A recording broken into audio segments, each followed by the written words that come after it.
안녕하세요. 요즘 장이 한참 잘 가다가 약간 횡보하고 있죠.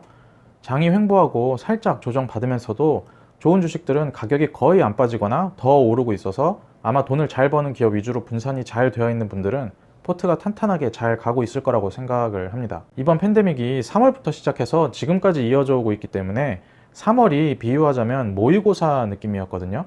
그래서 1분기 실적이 탄탄하면서 3월에 오히려 돈을 더 벌었던 기업들은 진짜 시험인 4, 5월에도 돈을 잘 벌면서 2분기 실적 기대감도 높이고 있고요. 당연히 주가도 탄탄한 모습을 보여주고 있습니다. 반면에 3월 실적이 급락한 기업들은 당연하게도 같은 맥락의 영업 흐름이 이어진 4월, 5월에도 지속적으로 부진한 모습을 보여주고 있고요. 대표적인 것이 자동차 섹터죠. 자동차 섹터의 대표 대형주인 현대차와 현대모비스는 반기 배당을 하지 않겠다고 배당 컷 발표까지 공식적으로 했습니다. 당장 자동차 판매량만 보더라도 4월 대비는 많이 반등했지만 여전히 예년 수준의 판매량과는 거리가 먼 상태고요. 거기다가 현대차는 전기차나 자율주행에 필요한 연구개발비뿐만 아니고 유형자산 설비 투자도 지속적으로 진행하고 있는 회사고, 당장 GBC 때문에 지출되는 현금 규모도 상당합니다. 재무제표만 보시면 우리가 막연히 갖고 있던 생각보다 재무 상태나 현금 흐름, 잉여 현금 흐름 등이 의외로 빡빡해요. 어떻게 보면 배당 컷 결정은 상당히 자연스럽기까지 합니다. 이런 상황에 전기차와 자율주행에 대한 헤게모니도 테슬라한테 빼앗긴 것처럼 보이고 있어서 자동차 산업에 대해 굉장히 부정적으로 보는 시각이 많아요. 우리나라 자동차 산업에 대해서요. 고배당주라고 이야기도 많이 나왔는데, 고배당주도 배당을 줄 때나 고배당주지 배당 컷 나오면 고배당주가 아니죠. 그래서 오늘은 이 배당과 자동차 산업에 대해서 이야기해 보려고 합니다. 자동차 산업에 대해서 이야기를 하는 것이지만 오늘 이야기하는 산업의 전반적인 흐름은 우리나라 거의 모든 제조업, 특히 인력이 많이 필요한 제조업에 공통적으로 적용할 수 있고요. 이에 대한 제 의견을 이야기 드려보겠습니다. 제조업에 투자하고 싶거나 자동차 산업에 투자하고 싶으신 분들은 오늘 이야기는 아주 상식선에서 이해하고 계셔야 흐름을 볼 수 있다고 생각을 하거든요. 그리고 마지막 부분에는 이에 대한 저의 투자 포지션도 이야기를 해보겠습니다. 제가 서두에서 자동차 산업에 대해서 부정적인 것만 잔뜩 써놨는데 물론 긍정적인 부분도 많아요. 현대차의 경우는 신차도 굉장히 잘 팔리고 있고 LG화학이랑 인도네시아의 배터리 합작사를 설립하겠다고 기사도 나왔고요. eGMP라고 전기차 플랫폼도 하겠다고 이야기했습니다. 근데 부정적인 부분이든 방금 이야기한 긍정적인 부분이든 제가 생각하기에는 조금 지엽적인 부분이라고 생각을 해요. 제가 생각하는 자동차 산업의 미래는 저런 것도 중요하지만 우리나라 자동차 산업, 특히 우리나라 자동차 산업에서 다른 부분이 훨씬 중요하다고 생각을 해요. 근본적으로 전기차와 자율주행에 있어서 테슬라가 기존의 자동차 메이커들 대비 경쟁력이 훨씬 있다고 말하는 부분도 이것과 관련이 있는데요. 그게 뭐냐면 아주 단순하게 이야기하면 가벼운 몸집이에요. 차체가 가볍다는 것을 말하는 게 아니고요. 제조 방식과 회사 프로세스, 조직 규모, 유통 과정 이런 것들을 통틀어서 이야기하는 것입니다. 자, 이게 되게 뜬구름 같은데 되게 구체적인 이야기거든요. 차근차근 아주 쉽게 설명을 드릴게요. 그냥 재미있는 이야기니까 편하게 들어주시면 될 것 같습니다. 제가 방금 eGMP라고 현대차의 전기차 플랫폼을 잠깐 말씀드렸는데요. 이게 기사만 보면 현대차가 앞으로 모듈을 플랫폼화해서 전기차를 만들겠구나 정도로 넘어가실 수도 있어요. 근데 그렇게 간단한 문제가 아닙니다. 저 단어에서부터 자동차 산업의 변화를 설명할 수가 있거든요. 우리가 지금 끌고 다니는 내연기관의 동력은 엔진에서 만들어요. 그리고 엔진은 굉장히 복잡하고 정교하게 만들어지고 그 동력을 온전히 전달하기 위해 동력과 연관된 수많은 부품이 있죠. 그리고 이런 부품들은 모델별로 차이가 있기 때문에 자동차 제조 공정을 한번 세팅을 하면 금방 바꾸기가 어렵습니다. 그리고 라인 간 그 플랫폼 공유도 굉장히 어려워요. 제조 라인도 수많은 부품에 걸쳐서 굉장히 길고 오래 걸리고요. 말 그대로 굉장히 고도화된 아날로그 기술의 집합체가 내연기관 자동차라고 할 수 있습니다. 그래서 정비도 정비소에 가서 굉장히 숙련된 기술자가 전문적으로 하잖아요. 이 GMP는 이런 제조 형태가 근본적으로 바뀌는 시작점이라고 볼 수 있어요. 일단 전기차가 도입이 되면 자동차 부품 중에 30에서 40%가 필요 없다는 이야기를 많이 들어보셨을 겁니다.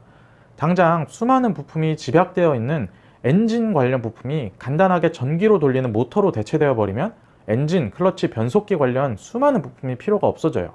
부수적인 관리도 필요 없어지고요. 부품이 이렇게 줄어들면서 제조 공정이 단순해집니다. 아날로그 기술의 최고봉이었던 엔진도 사라지기 때문에 차체에 배터리를 아래쪽에 위치시키고 모터와 컴퓨터를 장착시켜서 이것을 플랫폼으로 정해버리면 기존 자동차 제조에 비해서 거의 찍어낸다라는 표현이 어울릴 정도로 제조가 쉬워져요. 중국이 내연기관 개발을 포기하고, 그러니까 엔진 개발을 포기하고 전기차에 올인하는 이유도 내연기관은 고도의 아날로그 집약적인 기술이라 금방 따라잡기 어려운데 전기차는 배터리만 할 수 있으면 플랫폼으로 찍어낼 수 있기 때문입니다. 정말 단순하게 이해하시면 자동차를 만드는 데 중요한 배터리와 모터, 컴퓨터는 자동차 모델이 달라도 동일하게 플랫폼을 공유하고 위에 껍데기만 모델별로 바꿀 수 있기 때문에 기존 제조 공정이 대폭 단순화되고 비용이 엄청나게 절감이 돼요. 이 시점이 되면 자동차는 전자제품 제조 공정에 가까워진다고 봐야겠죠. 실제 전자제품이라고 보는 게 맞기도 하고요. 아무튼 제조 공정이 엄청나게 가벼워집니다. 예전처럼 수많은 부품을 조립하는 긴 라인과 무수한 작업자들이 더 이상 불필요하게 돼요. 그리고 제조뿐만 아니고 판매에서도 근본적인 변화가 생기게 됩니다. 전기차, 나아가서 자율주행차가 되면 시연이 굉장히 중요해져요. 우리가 운전하면서 버렸던 시간을 다른 용도로 차 안에서 쓰게 되기 때문에 그 시간을 채워줄 수많은 기술을 직접 시연해 보는 게 중요해집니다. 그리고 자율주행 자체에 대한 시연도 물론 중요해지고요. 그리고 시연을 충분히 해봤다면 차를 굳이 오프라인으로 영업사원 거쳐서 구매할 필요가 없습니다. 영업사원 거쳐서 누구는 얼마 할인받고 누구는 사은품으로 뭘 받고 이런 거 따질 필요도 없고요. 인터넷으로 사면 돼요. 그래서 판매 형태도 시연을 위한 복합 체험 공간은 굉장히 고급스럽고 최대한 체험 위주로 바뀔 것이고요. 판매도 온라인 플랫폼으로 바뀔 것이라 생각을 합니다. 지금 테슬라가 이런 식으로 이미 하고 있죠. 주요 거점마다 시연 센터가 있으면 되겠죠. 지금 같은 대리점 조직이 필요가 없어져요. AS 센터도 마찬가지예요. 엔진오일 이런 거 다 필요 없어질 것이고 내연 관련 아날로그 기술도 필요가 없으니까 어쩌면 지금 아이폰처럼 고장나면 그냥 기존 제품 회수하고 바꿔줘 버리는 형태까지 될 수도 있고요.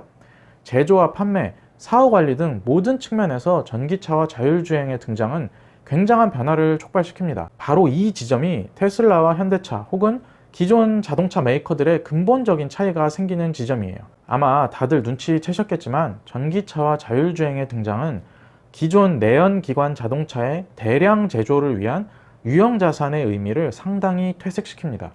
현대차가 가지고 있는 수많은 제조시설, 오프라인 대리점, AS 센터 이런 것들이 기존에는 현대차에 범접할 수 없는 혜자를 뜻했다면 전기차와 자율주행이 본격적으로 들어오는 순간 갑자기 저런 것들이 짐으로 바뀌기 시작합니다. 무엇보다 그 많은 노동자들이 더 이상 필요가 없게 돼요. 굉장히 안타깝지만.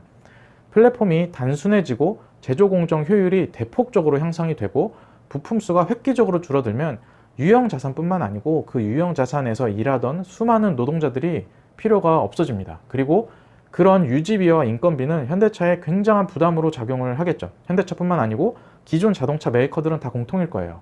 반면에 테슬라는 시작부터 대규모 내연기관 자동차 제조업체가 아니었습니다. 당연히 전통적인 자동차 제조업체 대비 가볍고 유연하고 효율적인 조직을 보유하고 있고요. 여기서 제가 이야기하는 것이 그냥 공장 크기 차이 뭐 이런 걸 이야기하는 게 아닌 것은 다 이해를 하고 계시죠 지금? 그래서 전통적인 자동차 제조업체의 미래와 이 대상의 투자 여부를 결정하기 위해서는 이런 현상을 효율적으로 전환할 수 있느냐, 내가 투자하려고 하는 대상이 이에 대한 장기적인 플랜을 가지고 움직이고 있느냐를 큰 흐름으로 보시면서 투자를 하셔야 됩니다. 현대차나 GM이 테슬라에 비해서 현저하게 떨어지는 자율주행차를 만들어서 완전히 시장에서 도태되어 버리고 뭐 이런 일은 앞으로 일어나지 않을 거라고 생각을 해요. 기술적으로는. 여전히 동남아나 남미 같은 개도국 시장에서는 내연기관 수요도 있고요. 선진국 시장에서도 한 방에 자동차를 핸드폰 바꾸듯이 교체하는 것이 아니기 때문에 저는 여전히 전통적인 자동차 제조업체도 일정 수준의 영업을 계속 할 수 있을 것이라고 생각을 합니다. 앞서 말한 비용과 조직, 시설의 효율화를 수월하게 달성하는 메이커는 수익 측면에서 급성장을 할 수 있을 거라고 생각하는 거죠. 그리고 아무리 테슬라가 앞선 자율주행 기술을 지니고 있다고 하더라도 국가 내 내륙 물류 같은 경우는 여전히 그 해당 국가 자동차 메이커가 우월한 입지를 보유하고 있다고 봐야겠죠. 그래서 결국 자동차 업체가 고배당을 지속할 수 있느냐, 그리고 더 나아가서 이 회사에 내가 투자해서 장기적으로 투자 수익을 크게 얻을 수 있느냐, 이 회사가 계속 좋아질 것이냐의 문제는 이런 패러다임을 바꾸는 변화에 그 해당 업체가 능동적으로 대처가 가능한지를 먼저 판단해야 하는 문제라고 보셔도 무방합니다. 합작사를 설립하고 부지 개발을 하고 뭐 기술 개발을 하고 이런 문제는 저는 후순위 문제라고 생각을 해요. 지금 GM 같은 회사가 이번 팬데믹을 그 계기로 감원을 크게 하고 필요 없는 자산을 매각하고 뭐 채권 발행을 통해서 돈을 조달하고 이러는 움직임을 그냥 단순하게 개별로 보시면 안 되고요. 이런 큰 흐름에서 보셔야 됩니다. 그리고 우리나라 자동차 업체도 이런 변화에 민감하게 대응이 가능하냐 이런 것들을 보셔야 되고요. 투자자들 중에 국내 자동차 업체를 긍정적으로 보는 사람은 결국 이런 변화에 효율적으로 대처해서 비용 효율화를 우리 업체들이 이루고 자율주행과 물류 부분 혁신뿐만 아니고 에어택시까지 쭉 혁신이 이어질 것이라고 보는 사람이고요. 실제로 긍정적인 부분도 있어요. 우리나라 제조업체 모두 공통인데 베이비 부머들의 은퇴가 이와 관련이 있죠. 이런 효율성과. 반대로 어렵다고 보는 사람들은 아무래도 우리나라에서 이런 식의 비용 절감이 조금 덜 유연하고 수월하지 않은 측면을 중점적으로 보는 사람들이겠죠. 이게 지금 정치적인 문제가 아니에요. 고용보장이 옳다 그르다의 문제가 아니고 그 해당 산업과 그에 속한 회사 차원에서 이게 돼야 살아남고 안 되면 살아남기 어렵다는 것을 이야기하는 것입니다. 기존의 자동차 메이커들은 이런 효율화가 돼야 그 다음에 자율주행 데이터의 축적, 뭐 기술 개발 같은 문제를 이야기할 수가 있겠죠. 이게 안 되면 그런 것들을 해도 비용이 계속 쌓일 거예요. 그리고 경쟁력이 점점 줄어들겠죠. 자동차 업체가 지금 당장 고배당을 준다고 고배당주라고 여기면 안 되고 이런 흐름 안에서 과연 비용 효율화를 성공적으로 해서 고배당을 장기에 이어갈 수 있느냐를 구체적으로 판단해 보시고 투자 여부를 결정하셔야 됩니다. 저는 어떻게 판단하고 있냐면 하이 리스크 하이 리턴이라고 판단을 하고 있어요. 되게 하나마나한 이야기 같죠? 근데 그렇지 않습니다. 투자는 하이 리스크 하이 리턴이 아니고 제가 예전 영상에서도 굉장히 많이 얘기했던 부분인데 로우 리스크 하이 리턴이에요. 하워드 막스가 투자에 대한 생각과 마켓 사이클의 법칙에서 말한 거, 그리고 모니시 파브라이가 투자를 어떻게 할 것인가에서 공통적으로 일맥상통하게 이야기한 것이 투자는 로우 리스크 하이 리턴이라는 것이거든요. 제한된 리스크에서 리턴을 높은 확률로 크게 뽑을 수 있는 기회, 지금 가격에서 내가 감당해야 될 리스크와 이익의 크기, 시장의 위치 판단과 현재 가격에서 내가 부담해야 하는 리스크의 크기, 단도 투자, 이게 다 로우 리스크 하이 리턴을 이야기하는 것입니다. 하방이 막히고 상방이 열린 투자, 뭐 그런 것들이겠죠. 근데 제가 생각하기에 국내 완성차 업계는 제가 여러 가지 사회적이나 그 환경적인 이유로 하방이 닫혔는지 여부를 판단하기가 굉장히 어렵기 때문에 주가가 굉장히 싸긴 한데 투자 대상으로는 저에게는 적합하지 않다고 생각을 했어요. 이거는 제가 그렇다는 것이고 저의 투자 성향과 투자 환경, 저의 투자 목표를 봤을 때 그렇다는 것이지 객관적으로 뭐 안 좋다, 망할 것이다, 수익을 볼 수 없다는 식의 그런 결론적인 판단은 아닙니다. 확실히 제가 판단할 수 없었기 때문에 하이 리스크, 하이 리턴이라고 보고 저는 투자를 하지 않고 있는 것이고요. 이런 흐름을 이해한다면 왜 투자자들이 테슬라에 이 정도로 열광을 할 수밖에 없었는지 조금 더 이해가 가실 것이라고 생각을 합니다. 테슬라가 더 간다 못 간다의 뭐 그런 측면의 이야기가 아니고요. 오늘은 제가 저의 초보적인 수준에서 생각하는 바를 나눠봤습니다. 이거 말고도 물론 많은 요인들이 있겠지만 국내 제조업에 공통적으로 닥치게 될 현상이기 때문에 한번 전체적으로 다뤄봤어요. 오늘 이야기는 여기까지였고요. 들어주셔서 감사합니다.